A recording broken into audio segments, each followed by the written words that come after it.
Welcome to आइश info news. तो नजर डालते हैं अब तक की ताज़ा खबरों पर।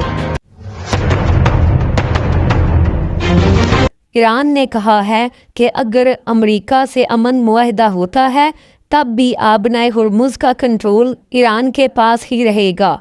अमेरिका से जंग हो या ना हो, आबनाए हुर्मुज़ ईरान ही चलाएगा। ईरान ने सख्ती से कहा है कि वो अपना अफजोदा यूरेनियम अपने पास ही रखेगा।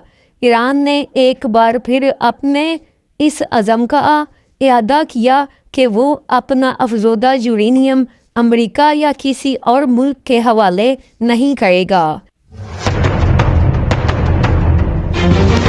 एक इत्तला के मुताबिक अरब अमारात के एटमी सेंटर पर जो ड्रोन हमला हुआ था वो ईरान ने नहीं किया, जबकि इस मामले में इसराइल का नाम भी लिया जा रहा है।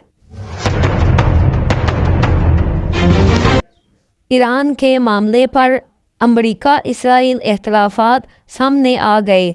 खबर है कि अमेरिका ईरान से अमन मुआहदा करना चाहता है जबकि इसराइल जंग करना चाहता है।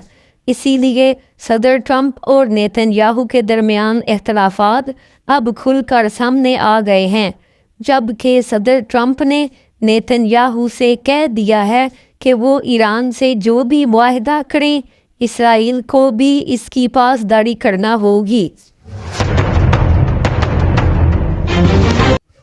एक अमरीकी अखबार के मुताबिक पाकिस्तान के फील्ड मार्शल आसम मुनीर ने ईरान अमेरिका मुआहदा कराने में बड़े सालिस का किरदार अदा किया है।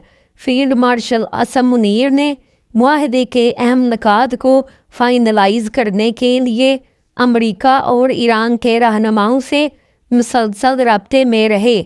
अमरीकी अखबार ने एतराफ़ किया कि फील्ड मार्शल आसम मुनीर का ईरान का हालिया दौरा कामयाब सफारतकारी है।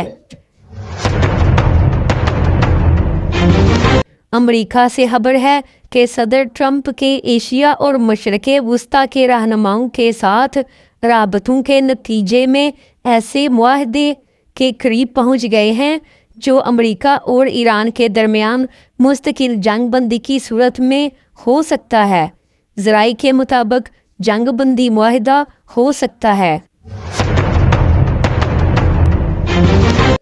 ईरान ने कहा है कि वो लबनान की तंजीम हिजबुल्लाह के लिए अपनी हमायत जारी रखेगा और किसी भी जंग बंदी मुआहदे में लबनान इसराइल जंग बंदी मुआहदे को भी शामिल किया जाएगा। सब्सक्राइब कीजिए और ऐसी न्यूज़ अपडेट्स के लिए देखते रहिए आइश इन्फो न्यूज़।